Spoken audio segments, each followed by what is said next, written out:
What happens when one of Britain's most beloved comedic actors finds himself in the hot seat across from a host who seems determined to pick a fight?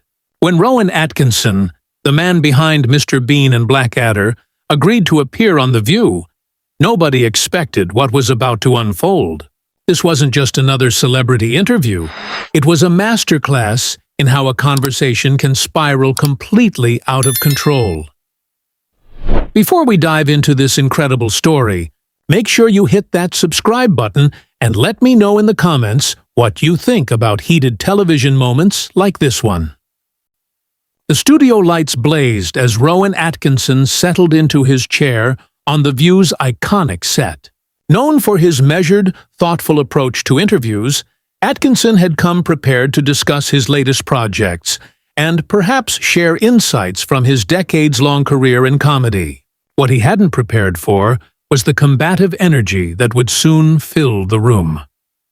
Joy Behar, seated directly across from him, had that familiar glint in her eye that regular viewers of The View knew all too well, the look she got when she sensed an opportunity to stir the pot. "So, Rowan," Joy began, her voice carrying that distinctive New York edge, "you've made a career out of playing characters who don't speak much. Mr. Bean barely says a word, and even in Blackadder, you're often the straight man. Is it because you don't actually have much to say in real life?" The question hung in the air like a challenge. The other hosts exchanged uneasy glances. Atkinson, ever the professional, maintained his composure, though a slight tightening around his eyes betrayed irritation. "Well, Joy," he replied in his crisp British accent, "I'd say there's a significant difference between choosing when to speak and having nothing to say. Comedy, particularly physical comedy, can communicate more in a single gesture than pages of dialogue ever could." Joy leaned forward, unimpressed. "But isn't that just a fancy way of saying you're hiding behind characters because you're uncomfortable with who you really are? I mean, when was the last time we saw the real Rowan Atkinson? Not some bumbling character or uptight historical figure." The studio audience shifted uncomfortably. Whoopi Goldberg shot Joy a warning look, but it went unnoticed. "I find it interesting," Atkinson said evenly, "that you equate choosing one's words carefully with hiding. In my experience, those who speak the loudest often have the least to say. My characters aren't masks. They're explorations of the human condition. Mr. Bean, for instance, represents the universal experience of navigating a world that doesn't always make sense." "Oh, please," Joy interrupted, waving her hand dismissively. "That's just pretentious nonsense. You made millions playing a guy who acts like a child because it's easier than dealing with real adult conversations. At least here in America, our comedians aren't afraid to tackle real issues, to say what needs to be said." The comment hit its mark. Atkinson's polite smile faltered. "I wasn't aware that geography determined the validity of one's artistic expression," he replied coolly. "Though I suppose reducing complex creative choices to nationalist talking points is easier than engaging with the actual work." Joy's eyes lit up. She'd found her angle. Nationalist talking points? That's rich coming from someone who's made a career out of perpetuating the stereotype of the bumbling British fool. How does it feel to know your most famous character is basically a grown man with the mental capacity of a toddler? What kind of message does that send to kids? The other hosts were visibly uncomfortable. Sarah Haynes tried to interject with a lighter question, but Joy bulldozed right over her. "When parents put on Mr. Bean for their kids," Joy pressed on, "they're basically saying it's okay to go through life being incompetent and irresponsible. Is that really the legacy you want to leave?" Atkinson's hands, which had been resting calmly on the armrests of his chair, slowly clenched into fists. His voice, when he spoke again, was calm, but carried a steel edge. "Joy, I'm beginning to suspect you've never actually watched my work with any degree of attention. Mr. Bean's appeal lies not in incompetence, but in his creativity and resilience in the face of everyday challenges. Children connect with him because he sees the world differently, not because he's incapable of problem-solving. Joy laughed, but it wasn't pleasant. The guy can't figure out how to put on pants without causing a catastrophe. And don't even get me started on Blackadder, where you play characters who are either cynical or powerless.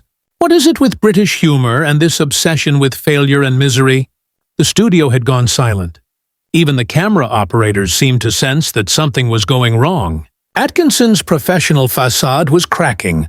Beneath it was the artist who had spent decades perfecting his craft, only to have it dismissed by someone who clearly hadn't done her homework. "I think," Atkinson said slowly, his words deliberate, "you're confusing sophistication with misery, joy. British humor has always dealt with the complexities of life. The moments where things don't go according to plan. It's about finding grace and humor in those moments, not wallowing in them." Joy wasn't backing down. If anything, she was doubling down, sensing she had him on the defensive. Grace? There's nothing graceful about a grown man acting like a 5-year-old. Joy leaned forward, her tone growing sharper. A man destroying a department store because he can't figure out how to try on a shirt.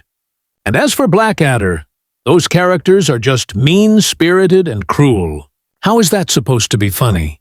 The question revealed everything. Joy hadn't just misunderstood Atkinson's work, she had fundamentally missed the point of it entirely. Now, she was attacking not just his characters, but the very foundation of his artistic philosophy. Atkinson leaned back in his chair, his expression unreadable. When he spoke again, his voice was calm, but carried the weight of decades of experience. "Joy, I'm starting to realize this conversation was never intended to be about my work or my career. You've clearly made up your mind about what my characters represent, despite having never truly understood them. But let me ask you this. When was the last time you created something that brought joy to millions of people around the world?" The question hung in the air like a gauntlet thrown down. Joy's face flushed red, and for the first time in the interview she seemed momentarily speechless. "Excuse me," she finally said, her voice sharp with disbelief. "Are you seriously questioning my credentials? I've been in this business for decades. I've written books, done stand-up, and been on television longer than some of your fans have been alive." Atkinson raised an eyebrow, a subtle gesture, but those familiar with his work knew it heralded a devastating reply. "I wasn't questioning your longevity, Joy," he said evenly. "I was asking about creation, about bringing something new and joyful into the world. There's a difference between occupying space in the entertainment industry and actually contributing to it." The other hosts exchanged uneasy glances. Whoopi tried to intervene, her voice steady. "Maybe we should talk about your upcoming projects, Rowan. I understand you're working on something new." But Joy wasn't letting go. Her ego had been bruised, and she was in full attack mode. "Oh, I see what this is about. This is that typical British arrogance, isn't it? You think you're so much better than American television, so much more sophisticated. Well, let me tell you something, Mr. Bean. Your highbrow act doesn't work on me." "Mr. Bean," Atkinson repeated slowly, his tone carrying an edge that made everyone in the studio sit up straighter. "You keep using that name as if it's some kind of insult. Do you realize that Mr. Bean has brought laughter to children and adults in over 200 countries? That the character has transcended language barriers and cultural differences in a way few pieces of entertainment ever achieve?" Joy scoffed. "Oh, please. Transcended language barriers? He doesn't talk. A mime could do the same thing." "Could they?" Atkinson's voice sharpened. "If it were that simple, Joy, why aren't there hundreds of internationally beloved mime characters? Physical comedy isn't just about silence. It's about understanding human nature so deeply that you can communicate universal truths without words." "Universal truths?" Joy sneered. What universal truth is there in watching a man struggle to figure out a revolving door? Or getting his head stuck in a turkey? The reference to one of Mr. Bean's most famous sketches drew a few gasps from the audience. Atkinson's face went still, and when he spoke, his tone was quiet, but powerful. The universal truth, Joy, he said, is that we all struggle with things that seem simple to others. We all have moments where the world feels confusing. Mr. Bean resonates because he faces those moments with curiosity instead of cynicism, with persistence instead of defeat. He finds wonder in the ordinary and refuses to be beaten by life's absurdities. Joy opened her mouth to reply, but Atkinson wasn't finished. And the fact that you can reduce that to a man with his head stuck in a turkey tells me everything I need to know about your capacity for understanding nuance. You see the surface and assume that's all there is. It's the intellectual equivalent of judging a book by its cover, and then blaming the author for your inability to read. The studio fell completely silent. Even the hum of the lights seemed loud in the stillness. Joy's mouth hung slightly open. She wasn't used to being spoken to this way, especially not on her own show. "How dare you?" she said finally, her voice shaking with anger. "How dare you sit here and insult my intelligence? I've interviewed presidents. I've covered major news stories." "You've done many things," Atkinson interrupted smoothly, his tone controlled and confident. "But I have to ask, in all those interviews, in all those stories, did you approach them with the same level of preparation you brought to this conversation? Because if this is representative of your journalistic standards, I'm beginning to understand why American television has the reputation it does abroad." Joy's face went crimson. "What is that supposed to mean? What reputation?" Atkinson smiled, but it wasn't a kind smile. It was precise and deliberate. "Well, Joy," he said, "there's a perception internationally that American daytime television prioritizes conflict over content, noise over nuance, that it's more interested in creating viral moments than in actually informing or entertaining its audience. I always assumed that was an unfair stereotype, but sitting here today, I'm starting to think it might be more accurate than I'd hoped." "You pretentious, arrogant," Joy began, pushing up from her chair. But Whoopi's hand came down gently on her arm. "Joy," Whoopi said firmly, "maybe we should take a breath here." But Joy shook her off. "No, I'm not going to sit here and let this pompous British snob insult me, my show and my country on national television." Atkinson leaned back, calm and unflinching despite the chaos around him. "I haven't insulted your country, Joy," he said. "I've made observations about a particular style of television and pointed out that your criticism of my work stems from misunderstanding. If you find those observations insulting, perhaps the problem isn't with the observations. The problem," Joy snapped, her voice rising, "is that you think you're better than everyone else. You think your British sophistication makes you superior to us crude Americans." "Actually," Atkinson said, his tone steady and almost kind, "I think good comedy is good comedy, regardless of where it comes from. Thoughtful entertainment can come from anywhere. But I also think criticism should be informed, and interviews should be conducted with at least a basic understanding of the subject matter." "These aren't particularly British expectations, Joy. They're professional ones." The other hosts were looking anywhere but at the confrontation unfolding before them. The audience was completely silent, sensing they were witnessing something that had spiraled far beyond normal television boundaries. Joy stood up abruptly, her chair rolling backward. "I don't have to sit here and listen to this. This is my show, and I won't be talked down to by some has-been comedian who peaked 20 years ago with a character who can't even speak." Atkinson's composure finally cracked. Not into anger, but into something worse. A cold disappointment that was somehow more devastating than any outburst could have been. "Has been," he repeated quietly, rising slowly from his chair. Joy, Mr. Bean's Christmas special aired last month and broke viewing records across 3 continents. My live performances sell out within minutes of tickets going on sale. But even if none of that were true, even if I were exactly the has-been you seem so desperate for me to be, it wouldn't change the fact that you've just spent the last 15 minutes demonstrating a complete inability to engage with ideas that challenge your preconceptions. He paused, looking directly at Joy with an expression of profound disappointment. I came here expecting a conversation. What I found was a performance, and not a very good one.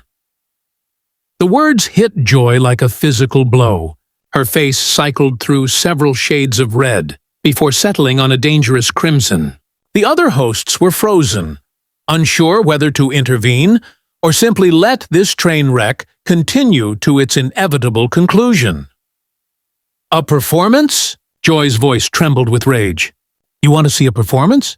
I'll give you a performance. You sit there with your fancy accent and pompous attitude, acting like you're some kind of artistic genius.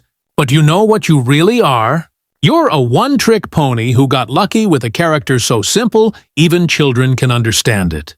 And the reason children can understand it is because it has the intellectual depth of a puddle. Atkinson stood completely still for a moment, absorbing the full weight of Joy's attack.